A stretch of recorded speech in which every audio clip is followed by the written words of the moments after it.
आपके अंदर बाहर आपकी अंदर की क्षमताएं बढ़ रही हैं, आपके अंदर की पावर बढ़ रही है। और जैसे जैसे वो चेतना जागृत होती है, आप विश्वास आप करके देखो। महाराज मेरी बात को यूं ही नहीं मानना, आप प्रैक्टिकली करो, आप अनुभव करो। चौथा दिन है आज, चौथा दिन है आज। जो बड़े आनंद से भाव से यहां बैठे हैं वो अपने अंदर परिवर्तन महसूस करेंगे, अपने अंदर एक अलग किस्म की ऊर्जा का आप एहसास करेंगे। सही कि नहीं? हर पल के बाद बदलेगी, हर पल के बाद एक ट्रांसफॉर्मेशन आपके अंदर होगी। यूं ही नहीं कहा संतों ने, पहले दिन नर है और 7वें दिन तो नारायण हो जाएगा। ट्रांसफॉर्मेशन ही तो हो रही है। पहले दिन तो कोयला है, 7वें दिन तो हीरा हो जाएगा। ट्रांसफॉर्मेशन ही तो हो रही है। पहले दिन तो बीज है और आखिरी दिन विराट वट वृक्ष बन जाएगा। इतनी बड़ी ट्रांसफॉर्मेशन ही तो हो रही है महाराज। इसलिए क्रोध, मोह, माया, काम, क्या क्या होता है और हाँ, लोभ और अहंकार और माया और जो भी है लिख लेना, वो सब ट्रांसफर होगा, क्योंकि ये सब ऊर्जाएं हैं। और हमने पहले भी डिस्कशन की है कि लॉ ऑफ कंजर्वेशन एनर्जी बिल्कुल स्पष्ट कह रहा है कि energy can neither be created not destroyed. आप ना तो किसी ऊर्जा को खत्म कर सकते हैं, ना ही किसी ऊर्जा को बनाया जा सकता है। केवल और केवल ट्रांसफॉर्मेशन होती है कि नहीं होती? आपने स्विच ऑन किया, लाइट चली, तो क्या हुआ? Electrical energy convert into light energy. कोई पुरानी ऊर्जा खत्म नहीं हुई, कोई नई ऊर्जा बनी नहीं है। केवल जो पहले विद्युत के रूप में थी वही ऊर्जा आपके सामने प्रकाश के रूप में आ गई। आपने स्विच ऑन किया, पंखा चला, then your electrical energy now convert into mechanical energy.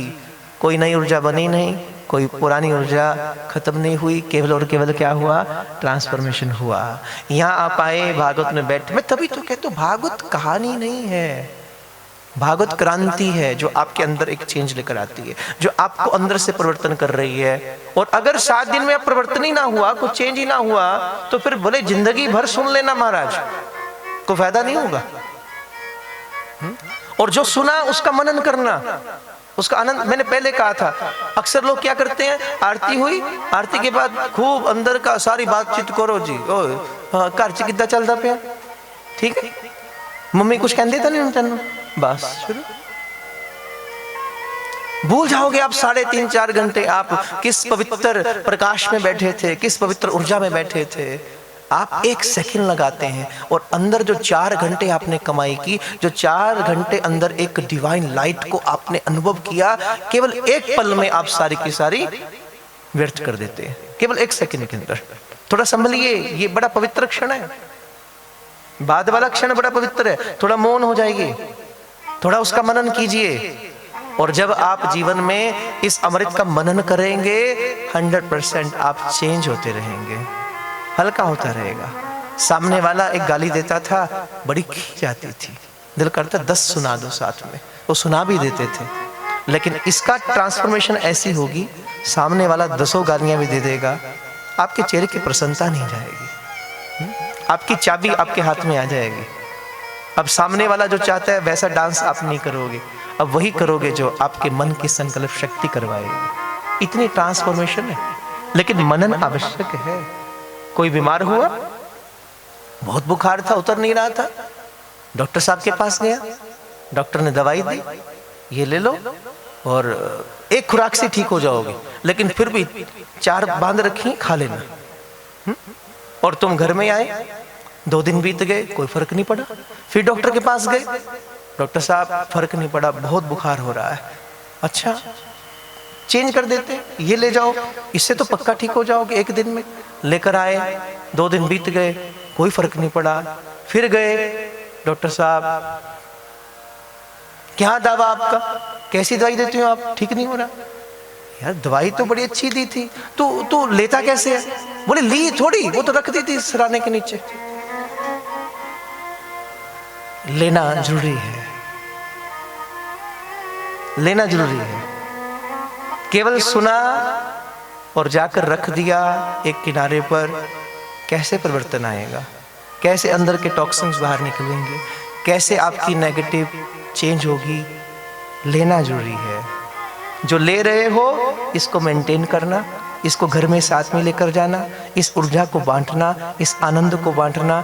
जितना बांटते जाओगे उतना प्रफुल्लित होते जाओगे, उतना प्रफुल्लित होते जाओगे। इसलिए उस रस को पिए महाराज। ये रस इसलिए वेद व्यास इशारा करते कि पीबत भागवतम रस माल्यम। उन्होंने सुनने की बात ही नहीं कही। गोकर्ण कहते हैं कि सेवा कथा रसम हो नितराम पीबतवम। इसको पीजिए, हर रोज पिए। कहीं पर भी संत ये नहीं कहता सुनिए, वो सुनने की बात नहीं कर रहा। जब टेम्परेचर ज्यादा हो जाए, गोली असर ना करे, तो फिर महाराज ओ सॉरी इशारा गलत हो गया, इंजेक्शन ग्लूकोज माने अब लिक्विड देना पड़ेगा तभी पावर आएगी ना। अब गोली असर नहीं कर रही तो फिर क्या असर करेगा? ये जो इंजेक्शन के अंदर जाएगा लिक्विड असर करेगा। क्यों अंकुश? नहीं। तो फिर संतों ने कहा लिक्विड फॉर्म ठीक है, ये तरल है, ये तरल है तुम्हें तरल कर देगा, ये तुम्हारे अंदर आनंद को प्रवाहित करेगा। आनंद तो तुम्हारे भीतर है, पर जैसे नदी आई, तुमने बांध बनाया, पानी रोक लिया। अब पानी तो है, इकट्ठा है, पर बांध के कारण चल नहीं रहा, रुक गया। तो क्या हुआ? एक दिन बांध टूट गया, दीवार टूट गई, तो जो पीछे जल था वो प्रवाहित हो गया। बस यही भागवत करती है। आनंद तो हमारे भीतर बहुत है, लेकिन अप्रगट है, आगे दीवार है। फिर सुनते सुनते सुनते सुनते क्या हुआ?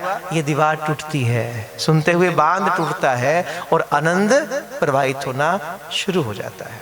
इसलिए हर वक्त सुनिए महाराज, समर्पण कीजिए। अर्पण भी हो, तर्पण भी हो और समर्पण भी हो, समर्पण भी हो। यहाँ शुक्रताल में गंगा जी के तट पर परीक्षित को सुखदेव जी अमृत पिला रहे हैं। वो देखते हैं कि ये व्यक्ति डरा हुआ है, थोड़ा इसे मृत्यु का भय है, क्योंकि श्रृंगी ऋषि ने श्राप दिया था कि 7वें दिन तुम मर जाओगे। अब गुरुदेव चाहते हैं कि इसके मन को मैं टर्न कर दूं, क्योंकि ये डर रहा है मृत्यु से और ये नहीं जानता कि कृष्ण की शरण में जाने वाला हर भय से मुक्त हो जाता है।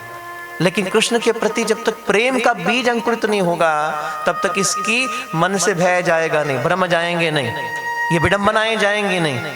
तो मुझे अब एक काम करना है कि इस व्यक्ति के अंतर्चित्त के अंदर कृष्ण के मोहब्बत का बीज डाल देना है, बस काम हो जाएगा।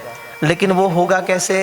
बोले केवल भक्त के माध्यम से हो सकता है, केवल किसी संत के माध्यम से हो सकता है। इसलिए प्रमाणिक रूप में सुखदेव जी परीक्षित को भक्तों की बात सुना रहे हैं। ध्रुव की बात कही, प्रहलाद की बात कही, अजामिल की बात कही, पृथु की बात कही, भरत की बात कही, अलग अलग भक्तों की। क्योंकि भक्त महिमा ही हमारे को बदलती है, वही हमारे अंदर ट्रांसफॉर्मेशन करती है। ये बात ध्यान रखिएगा। लेकिन ये बात आज से 5500 साल पहले है। जब सुखदेव ने ये बात कही थी तो उन्होंने भक्तों की बात कही। तो सुखदेव के सामने कौन कौन भक्त हैं? ध्रुव हैं, प्रहलाद हैं, अजामिल हैं।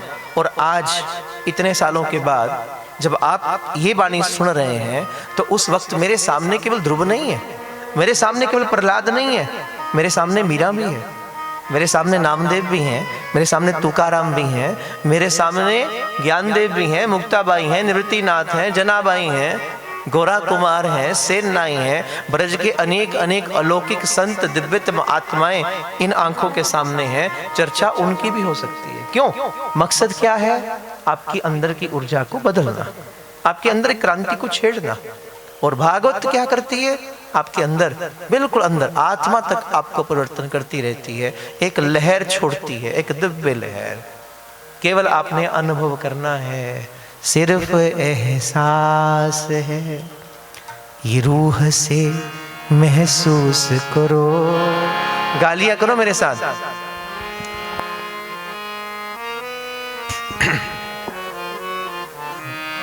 सिर्फ एहसास है, ये रूह से महसूस करो। प्यार को प्यार ही रहने तो कोई ना मना दो। सिर्फ एहसास है, सिर्फ एहसास है, ये रूह से महसूस करो। प्यार को प्यार ही रहने दो कोई ना मना दो। यहां बैठ के अनुभव कीजिए, यहां बैठ के एहसास कीजिए। इसलिए कहता हूं आंख बंद करो, फिर कभी कभी बीच में जाओ, भीतर जाओ। कहां तक ऊर्जा उठ रही है, कहां तक उठ रही है?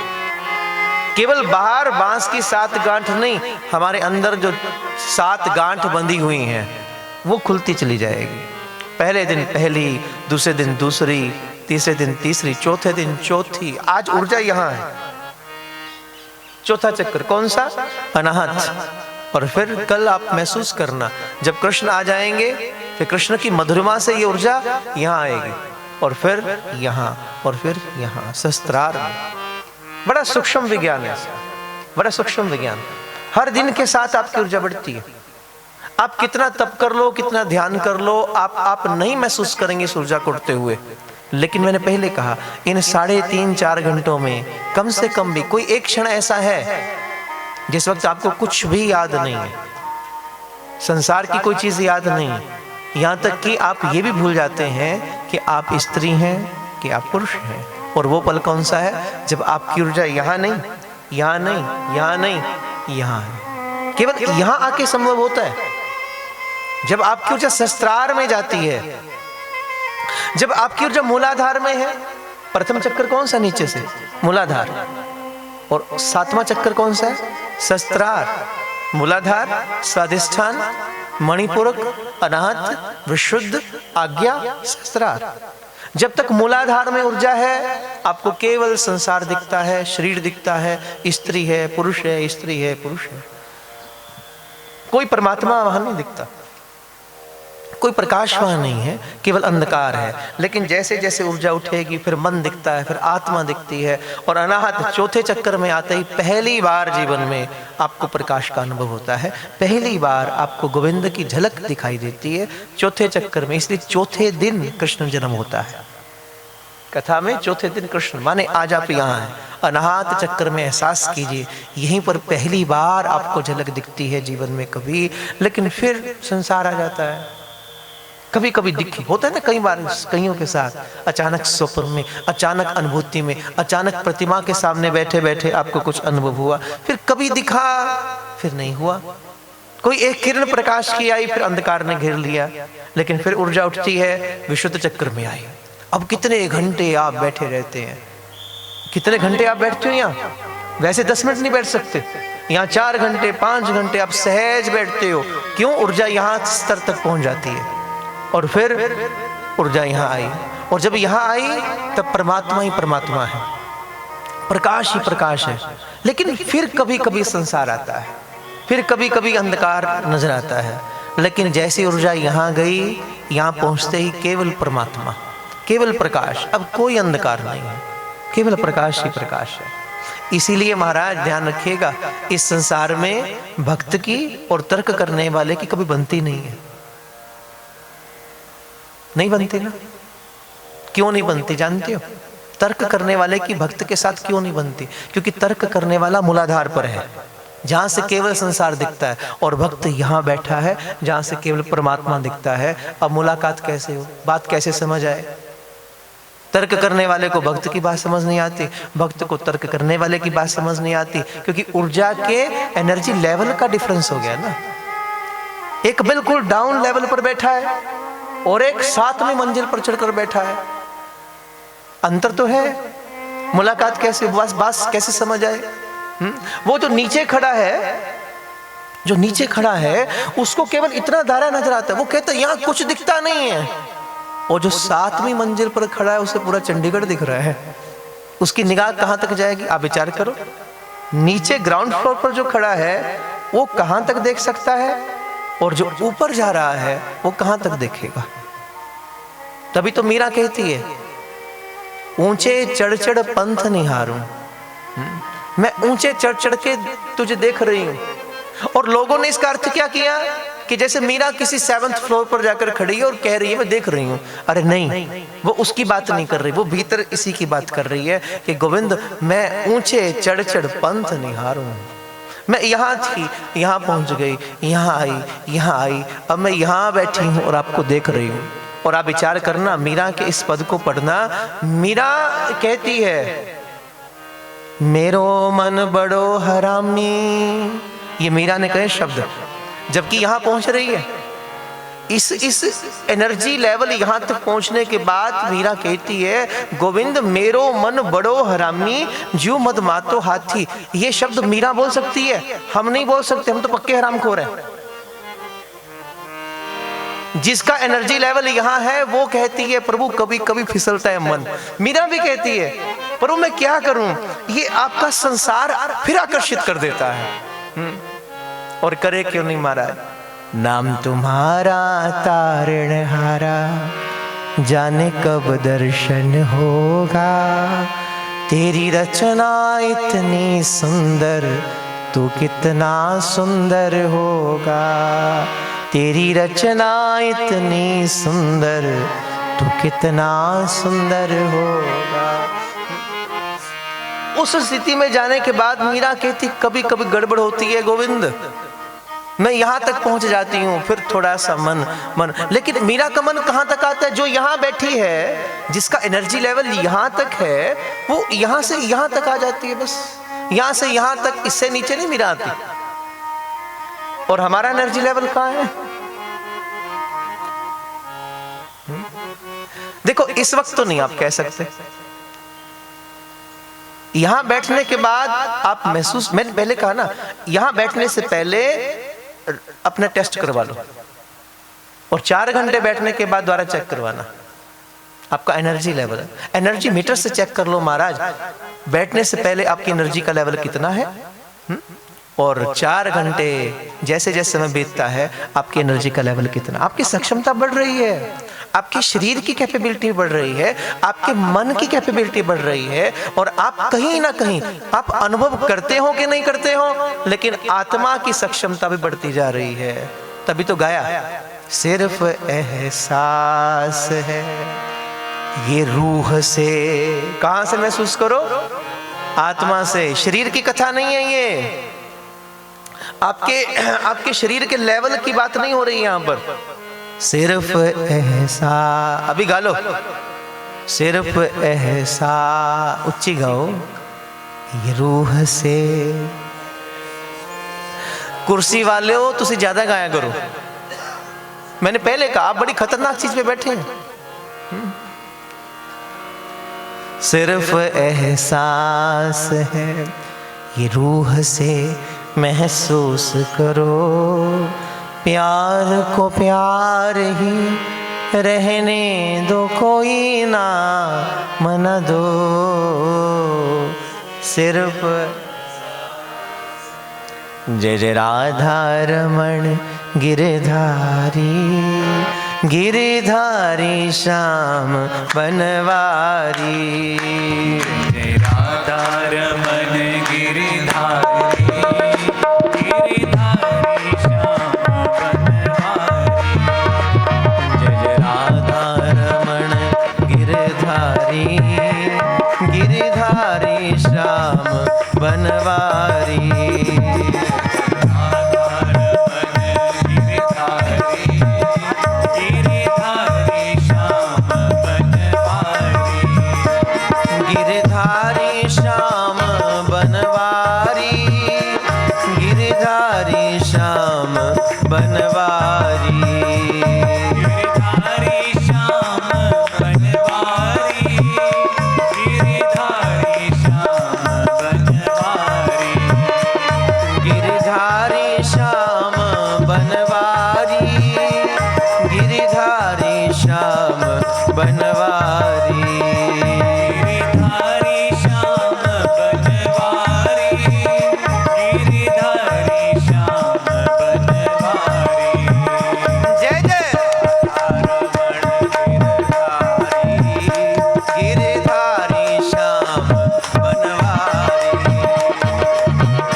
गिरिधारी श्याम बनवारी, गिरिधारी श्याम बनवारी, गिरिधारी श्याम बनवारी, गिरिधारी श्याम बनवारी, गिरिधारी श्याम बनवारी, गिरिधारी श्याम बनवारी, गिरिधारी श्याम बनवारी, गिरिधारी श्याम। जय जय राधा रमण गिरधारी, गिरधारी श्याम बनवारी,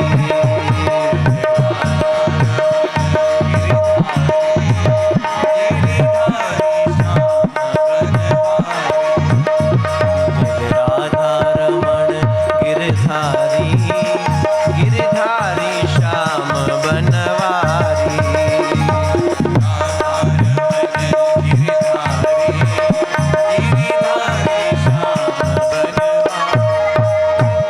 जय जय राधा रमण गिरधारी, गिरिधारी श्याम बनवारी, गिरिधारी श्याम बनवारी, गिरिधारी श्याम बनवारी, गिरिधारी श्याम बनवारी, गिरिधारी श्याम बनवारी। जय जय राधा रमण गिरधारी, गिरिधारी श्याम बनवारी, जय जय राधा रमण, गिरिधारी श्याम बनवारी, जय जय राधा रमण गिरधारी, गिरिधारी श्याम बनवारी, जय जय राधा रमण गिरधारी, गिरिधारी श्याम बनवारी। दुर्योधन पितामह के पास आया, आप में ध्यान की शक्ति है, अब मेरी पत्नी भानुमति को आशीर्वाद दे दीजिए। पितामह ने कहा अच्छी बात है, मैं सुबह ध्यान पर बैठता हूँ तो भानुमति को भेज देना, मैं आशीर्वाद दे दूंगा। आशीर्वाद कौन सा? अखंड सौभाग्यवती होने का।